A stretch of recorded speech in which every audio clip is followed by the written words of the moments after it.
In our case study, it studied about the 100,000 tons per year polypropylene used at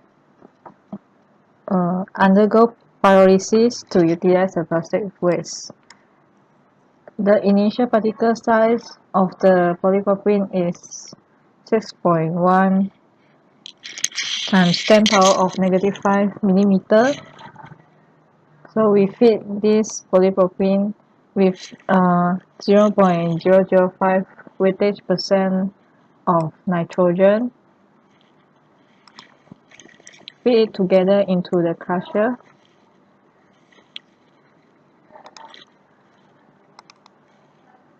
Then after that, we get the polypropylene with the size of 2.872 times 10 power of negative 5 particle size. So then we feed, then the outlet of the crusher is fed to the heater to heat up the temperature of feed from room temperature to 40 degrees Celsius before entering to the conversion reactor. If before connect to the conversion reactor, there's a mixer here. The mixer here mix the recycle stream from the back there with the feed from the heater. After passing through the pre-treatment stage, the feed will enter the conversion reactor and pyrolysis begin in this reactor. A total of 90% conversion has achieved to yield three main products, which is gasoline, diesel, and kerosene. The main product will exist in S11, which is around 32.373% for each product, and the byproduct of which is charcoal, and the remaining of reactor will be separated to stream S12, and around 20.59% of charcoal will be used. And then after the charcoal and polypropylene is used, they will pass through the cooler, which is E102, to cool down the temperature to room temperature, which is 25 degrees Celsius.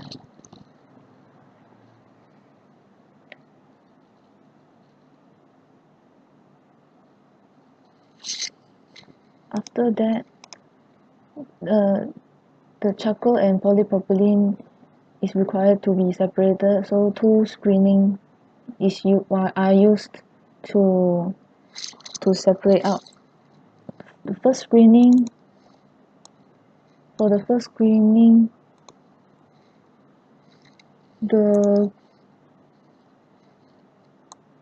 charcoal is separated out in S15, and for S16 there are still combination of charcoal and polypropylene, so second screen is required to separate the polypropylene. In the second screen,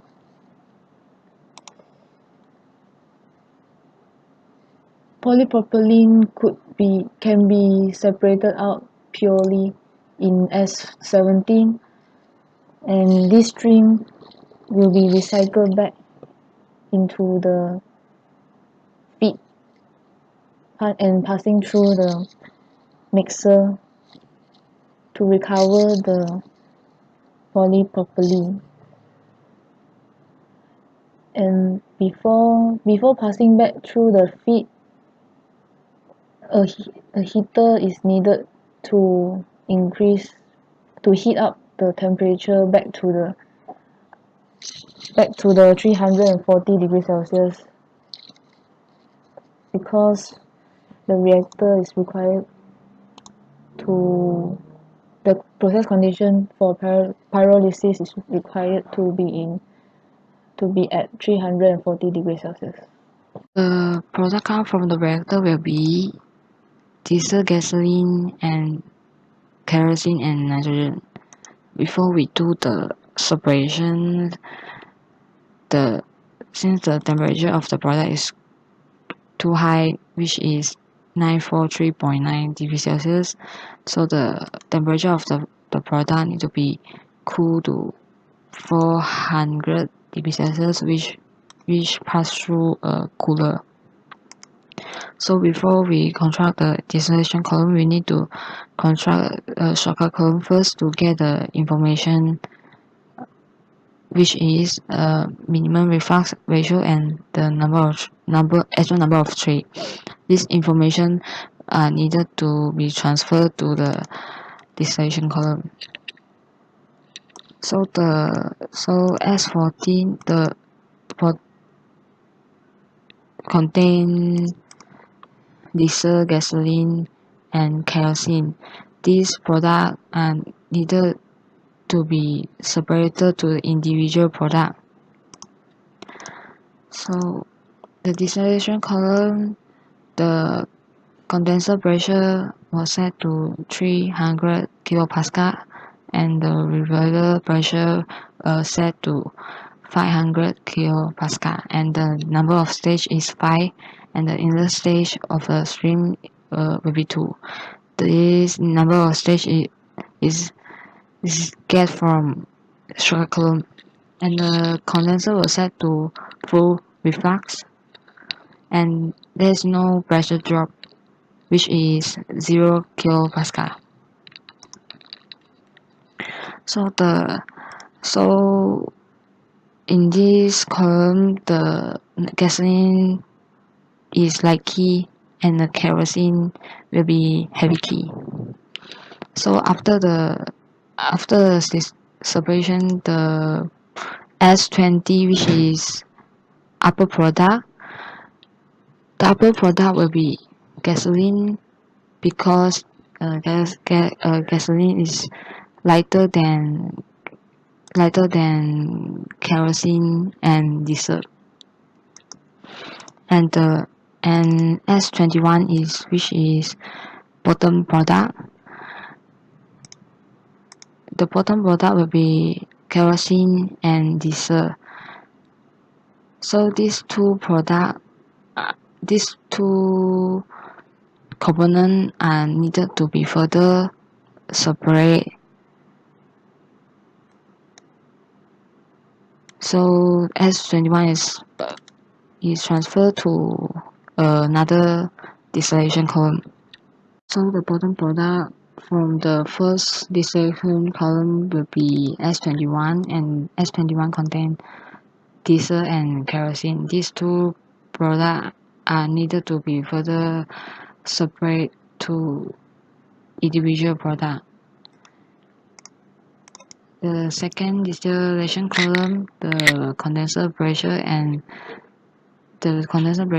was set to 300 kilopascal, which is same as the first distillation column, and the reservoir pressure was set to 500 kilopascal, which is same as the first distillation column, and the number of stage is 23, which is get from the shortcut column. So At this second distillation column, the light key will be kerosene, and the diesel will be set as heavy key. So after the separation, S22 will be the upper product, which is kerosene, and the bottom product will be diesel, because the diesel is much heavier than the kerosene, so diesel will be go down and the kerosene will be go up. Now we come to the last part, which is heat integration. The main purpose of heat integration is to reduce the utilities required in order to reduce our costs. So this is the first version. So in the second version, we are going to replace the heater and cooler with an heat exchanger to reduce the utilities required. So this is our second version. So as we can see from here, we replace the heater and cooler with an heat exchanger, shower and tube heat exchanger. So by comparing both utilities used, in the first version, the total utility required is 5.528 times 10 to the power of 6 kJ per hour. So by replacing them with an heat exchanger, we managed to reduce the utility required to 5.513 times 10 to the power of 6 kJ per hour. So even though there is only minor reduce in the utility, but it can prove that the utility can be reduced with an heat exchanger. Maybe we can do further improvement to improve the process. So that is roughly about our Unisim process flow for the pyrolysis of polypropylene into fuel gas. Thank you.